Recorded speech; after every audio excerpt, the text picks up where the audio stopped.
नमस्कार, मैं प्रतिभा खेड़े आपका स्वागत करती हूँ अपने YouTube चैनल नॉलेज रेन में, जहाँ हम कक्षा 10वीं की सीरीज हल कर रहे हैं। अगर आपको इससे पहले के वीडियोस देखने हैं तो आप चैनल की प्लेलिस्ट में जाकर उन्हें देख सकते हैं। और अगर आपको मेरे वीडियोस पसंद आ रहे हैं तो कृपया इन्हें लाइक करिए, शेयर करिए और चैनल को सब्सक्राइब करिए। आज हम प्रश्नावली 5.2 का प्रश्न नंबर 1 देख रहे हैं, जो है निम्नलिखित सारणी में रिक्त स्थानों को भरिए जहां एपी का प्रथम पद ए, सार्वंतर डी और एनवा पद ए एन है। तो यहाँ ये जो ए है ये पहला पद दिया हुआ है, डी जो है ये 3 जो है ये सार्वंतर दिया हुआ है, एन बराबर 8 श्रेणी में कुल पदों की संख्या दे रखी है और ए एन जो है वो हमें यहाँ पर ज्ञात करना है। मतलब अब एनवा पद मतलब ये 8वां पद होगा, ये हमें ज्ञात करना है। तो सबसे पहले हमें क्या दिया हुआ है, ए बराबर 7 दिया हुआ है, डी बराबर हमें यहाँ पर कितना दिया है, 3 दिया हुआ है। तो ए एन बराबर क्या होता है हमें पता है, ए एन बराबर होता है ए धन एन माइनस 1 इंटू डी। यदि यहाँ पर 7 होगा तो 7 से कम एक 6 यहाँ आएगा। जैसे यहाँ पर n है तो n से एक कम n माइनस 1 डी, ये फॉर्मूला है nवे पद का। ये इसे ए एन कहते हैं या nवा पद कहते हैं, है ना। तो इसमें हम यदि मान रखते हैं तो ए एन बराबर ए हमारे पास कितना है, 7 है। n कितना दिया हुआ है, n दिया हुआ है हमें 8, तो n की जगह हम क्या रख देंगे, 8 ऋण 1 डी।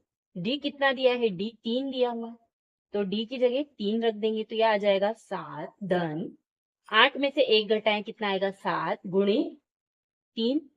अब 7 धन 7 या कितना हो गया, 21। 7 और 21 कितना हो जाएगा, 28। मतलब जो ये ए एन है ये हमारे पास कितना आ गया, यहाँ से 28 आ गया। अगला प्रश्न देखें तो यहाँ पर हमें ए दिया हुआ है, एन भी दिया है और ए एन व पद भी दिया हुआ है, लेकिन डी नहीं दिया है। यहाँ पर हमें क्या ज्ञात करना है, डी ज्ञात करना है। ए हमें दिया है ऋण 18, एन बराबर हमें दिया हुआ है 10 और ए एन दिया है हमें 0। तो हम क्या करें, ए एन वाला ही सूत्र लगा देते हैं। तो ए एन बराबर होता है ए प्लस एन माइनस 1 डी। ए हमें कितना दिया है, ऋण 18 धन एन बराबर हमें दिया है 10 ऋण 1 और डी हमें ज्ञात करना है। ए एन हमें कितना दिया हुआ है, यहाँ पर 0 दिया हुआ है। इसकी वैल्यू अब ये यहाँ पर हम हल करें तो यहाँ 18, 10 में से 1 गई 9 डी। इस 18 को हम इस तरफ ले आए तो यह आ जाएगा 18 बराबर 9 डी। तो यहाँ से डी बराबर कितना आ जाएगा, 18, ये 9 इसके बटे में चला जाएगा, 9 एकम 9, 9 दूनी 18। तो डी बराबर हमें क्या मिल गया, 2, और हमें डी का ही मान निकालना था।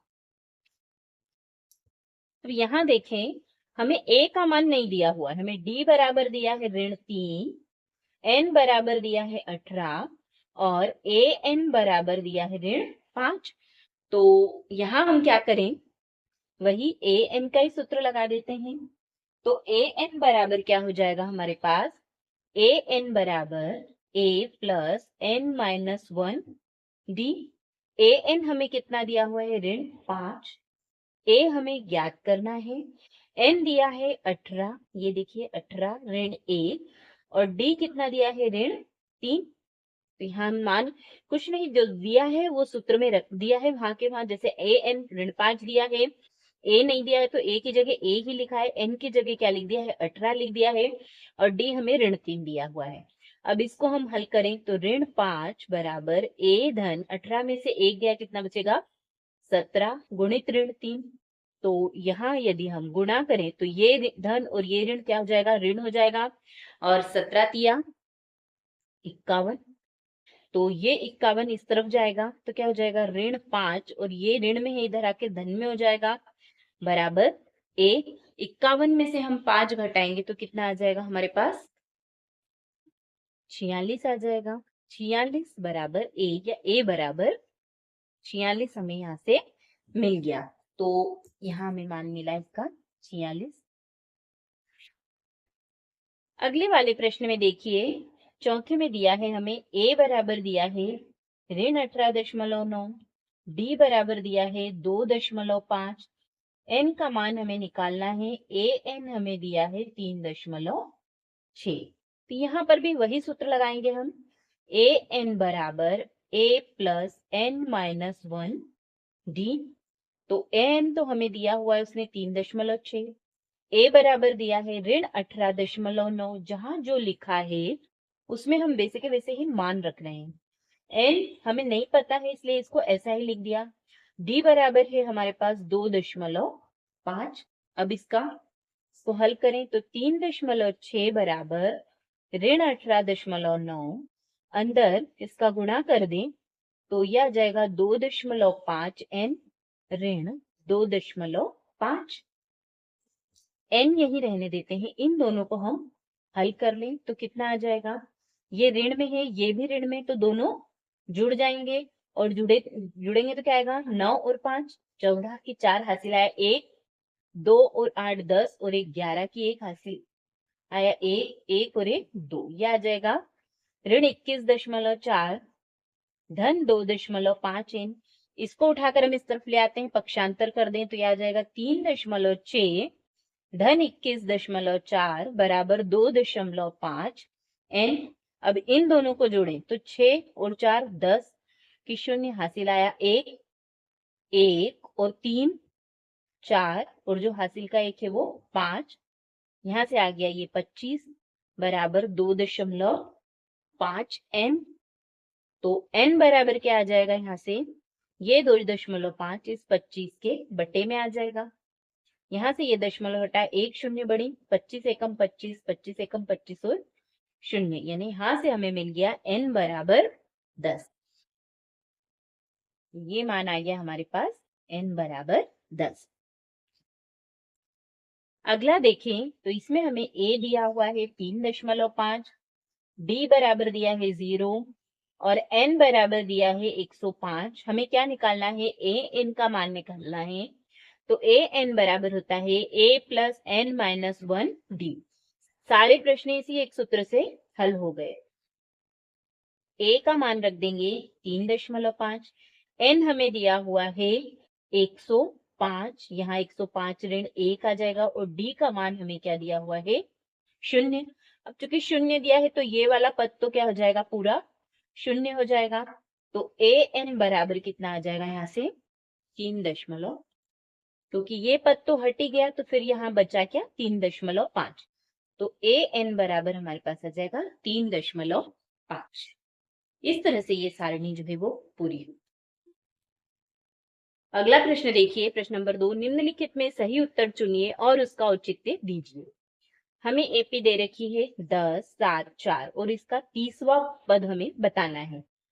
ये ऑप्शन दिए हैं, इनमें से कोई एक ऑप्शन सही है, तो 30वां पद निकालना है। तो 30वें पद के लिए हमें पता है ए एन का सूत्र क्या है, ए एन बराबर होता है ए प्लस एन माइनस 1 डी। तो यहाँ पर ए एन हमें निकालना है, तो ए एन की जगह हमें क्या निकालना है, ए 30, मतलब एन की जगह 30वां पद निकालना है। ए बराबर श्रेणी में कितना दिया हुआ है, 10 दिया हुआ है, एन तो 30 है, 30वां पद निकालना है मतलब 30। और डी कितना हो जाएगा हमारे पास, डी हम पहले निकाल लें तो डी होगा a2 माइनस a1। a2 कितना है 7 है और a1 कितना है 10 है, मतलब डी कितना आ जाएगा हमारे पास ऋण 3। तो यहाँ पर हम मान रख दें ऋण 3, तो ये आ जाएगा हमारे पास 10। 30 में से 1 गया, कितना आएगा 29 गुणित ऋण 3, तो 10, ये धन और ये ऋण हो जाएगा ऋण, गुणा करें तो 9 3 8 9 दूनी 27 के साथ हासिल आए 2, 3 दूनी 6 और 2 8 87। तो यहां से आ जाएगा हमारे पास 87 में से 10 जाएगा, कितना आएगा ऋण 77। 87 बड़ा है तो ए 30 कितना आया हमारे पास ऋण 77। तो इसका सी वाला ऑप्शन सही होगा। अब यहाँ अगला प्रश्न देखिए, एक एपी दे रखी है, इसमें ए तो हमारे पास कितना है ऋण 3 है, डी हम यदि निकालें तो डी आ जाएगा a2 माइनस a1। तो A2 है यहाँ पर ऋण 1/2 माइनस A1 है ऋण 3, तो ऋण 1/2, ये ऋण और ये ऋण क्या हो जाएगा, धन हो जाएगा।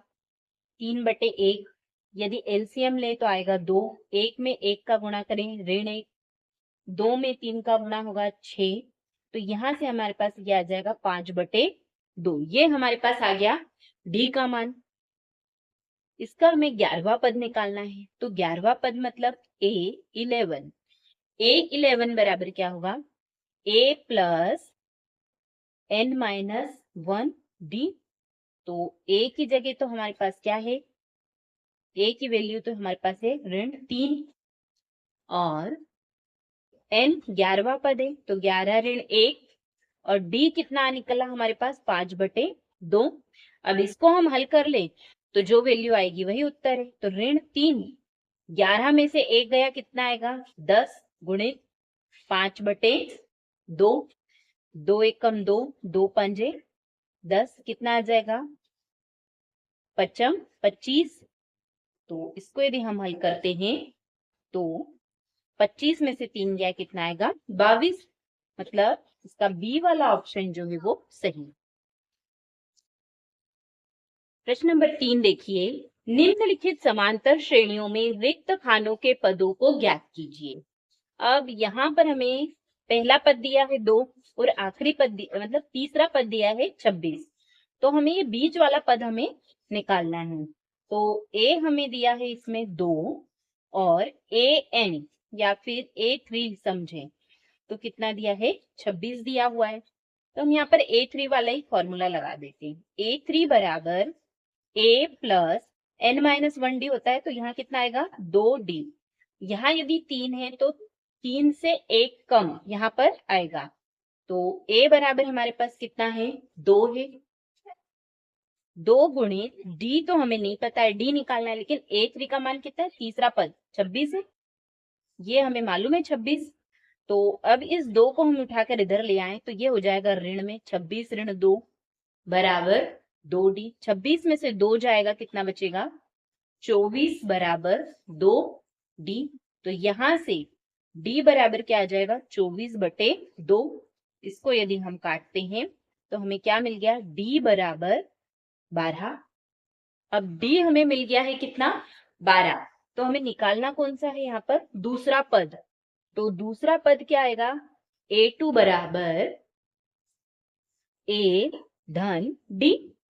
A धन D होगा, 2 से 1 कम, तो एक दूसरा पद जो समांतर श्रेणी जो होती है हमारे पास वो क्या होती है A plus D, A plus 2D, A plus 3D, इस तरह से चलती जाती है A प्लस n-1D तक। ये एक AP होती है हमारे पास, ये हमें पता है। अब ये तीसरा पद ये हमने निकाला, अब दूसरा पद वो पूछ रहा है, तो A प्लस D का मान हमें निकालना है। A बराबर है 2 और D बराबर हमने निकाल लिया अभी यहाँ पर कितना है 12, तो ये वाला पद कितना हो जाएगा 2 और 12 को जोड़ने पर 14। तो ये जो यहाँ खाली स्थान है इसमें कितना आ जाएगा हमारे पास 14। अब अगला देखिए, यहाँ पर हमें 2 खाली स्थान दिए हुए, मतलब पहला पद हमें नहीं दिया हुआ है और तीसरा पद भी नहीं दिया हुआ है, सिर्फ इसका चौथा पद और दूसरा पद हमें दे रखा है। तो देखिए A का मान तो हमें पता नहीं है और D हम निकाल नहीं सकते, क्योंकि D होता है दूसरे में से पहले पद को घटाने पर जो मान आए, तो दोनों ही हम नहीं निकाल सकते हैं, 2 मान नहीं है हमारे पास। इसलिए इस प्रश्न को कैसे करेंगे,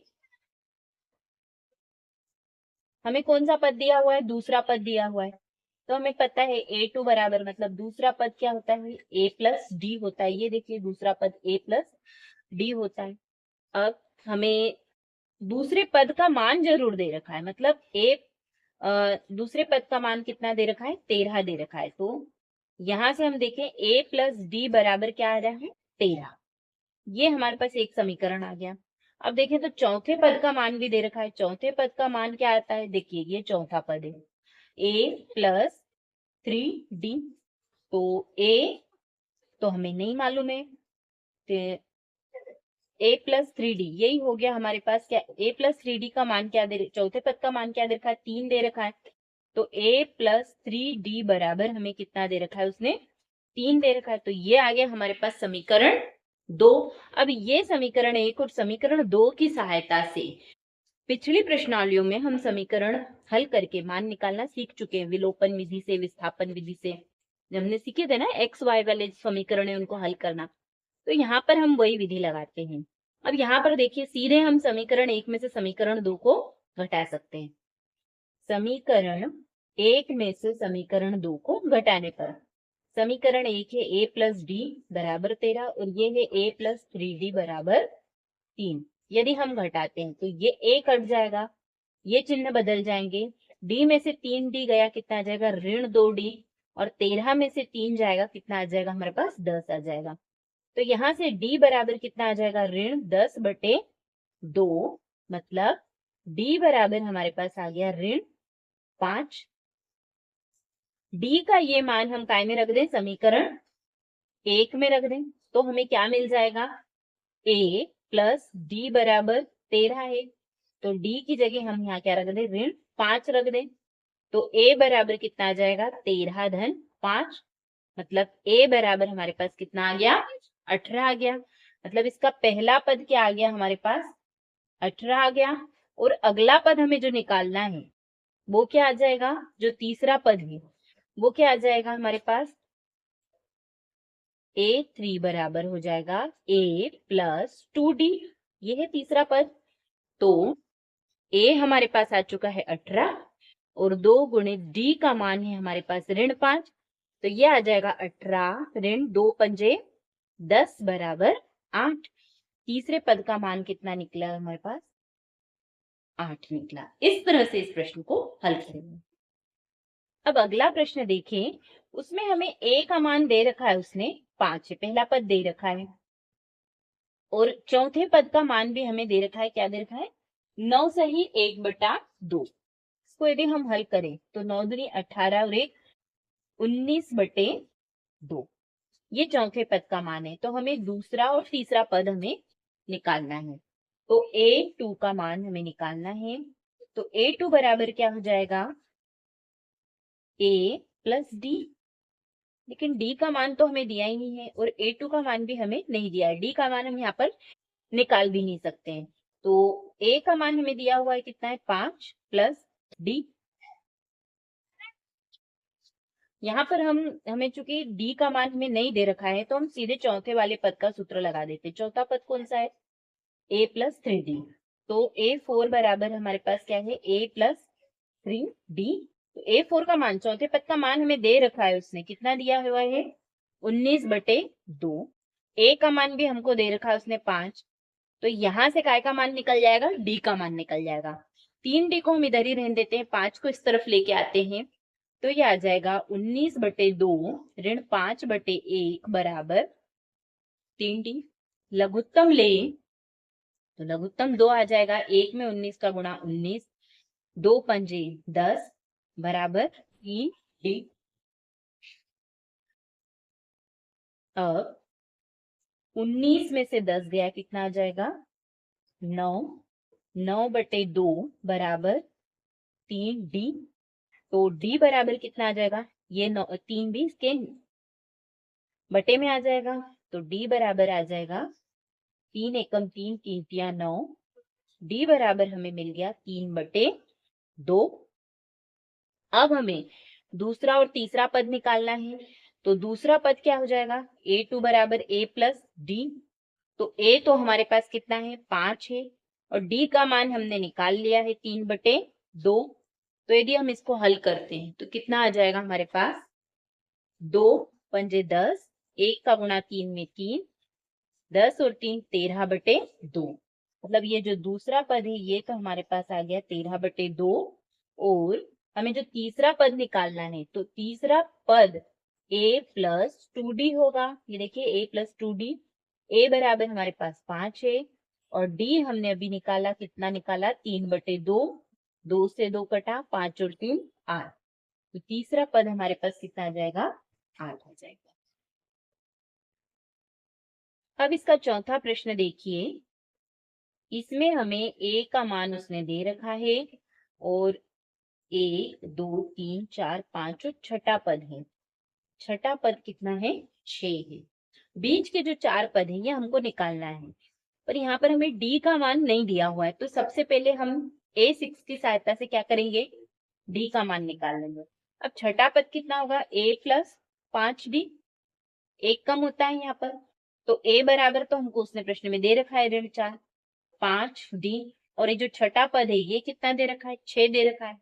अब इस 4 को हम इस तरफ ले जाएं तो 6 धन 4 हो जाएगा, ये बराबर 5D। 6 और 4 को जोड़ें तो कितना आ जाएगा, 10 बराबर 5D। यहां से D बराबर कितना आ जाएगा, 10/5, मतलब 5 एकम 5, 5 दूनी 10, तो D बराबर हमारे पास कितना निकल गया, 2।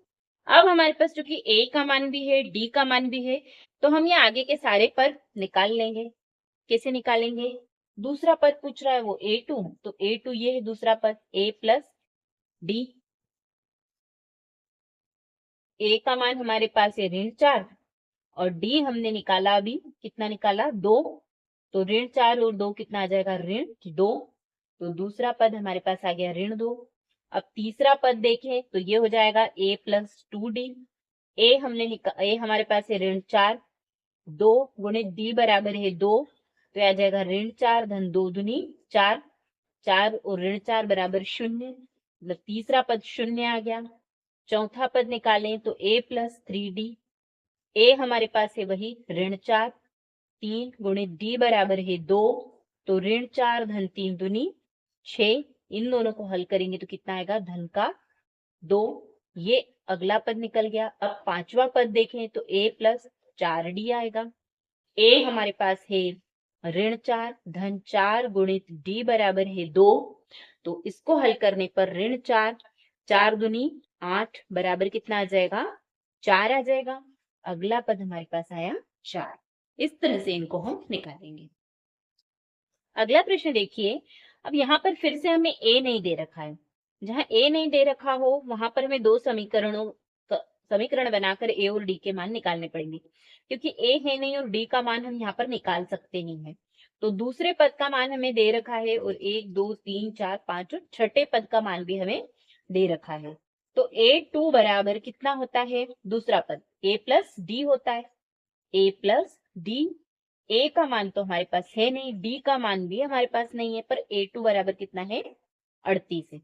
मतलब ये हमें कौन सा क्या समीकरण मिल गया, A प्लस D बराबर 38, लिख सकते हैं ना इसको ऐसा। अब अगला कौन सा पद दिया है, छठा पद हमें दिया हुआ है, तो छठे पद की वैल्यू क्या आएगी, A प्लस, यहाँ 6 है तो यहाँ कितना आएगा, 5D।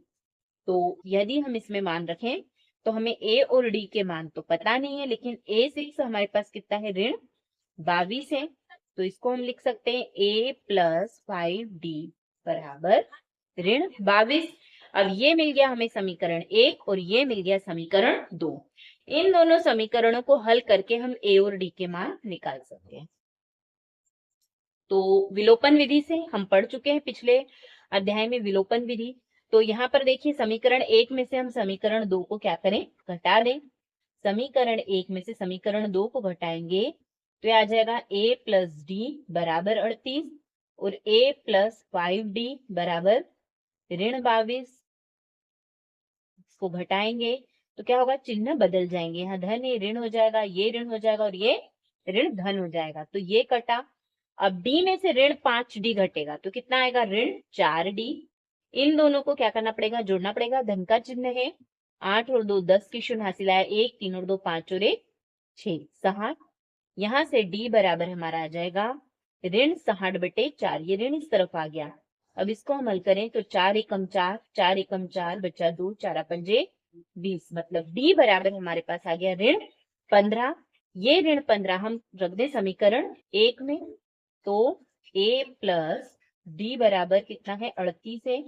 D की जगह हम क्या रख देंगे यहाँ पर, ऋण 15, तो क्या आ जाएगा, A बराबर ये 15 इस तरफ जाएगा, आ जाएगा 38 धन 15 बराबर, इन दोनों को हम जोड़ें तो कितना आ जाएगा, 53 आ जाएगा। A बराबर 53 आया और D बराबर कितना आया, ऋण 15, तो यानी A बराबर 53 आया, तो पहला पद तो इसका 53 है, दूसरा पद 38 दे ही रखा है। अब तीसरा, चौथा और पांचवा पद हमें निकालना है। तो A3 कितना हो जाएगा? A3 मतलब ये A प्लस 2D। तो A तो हमने निकाल लिया, कितना है? 53 है। 2 गुणित D का मान निकला है ऋण 15। अब इसको हम हल करें तो कितना आ जाएगा? 53 ऋण 30। 53 में से 30 घटेंगे, कितना आ जाएगा? 23। तो ये अगला पद हमारे पास आ गया 23। अब A4 देखें तो A4 बराबर होगा A प्लस 3D। तो A बराबर हमारे पास कितना है? अभी हमने निकाला A का मान 53 और 3 गुणित D का मान कितना है? ऋण 15 है।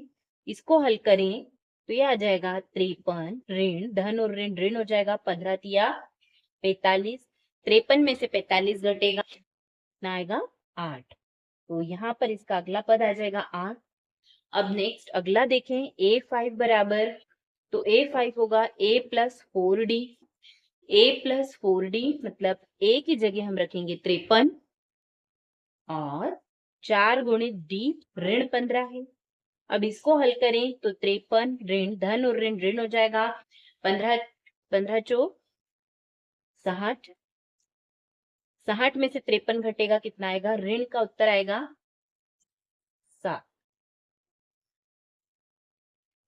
मतलब ये अगला पद कितना है हमारे पास? ऋण 7। इस तरह से इस प्रश्न को हम हल करेंगे। आज के लिए इतना ही।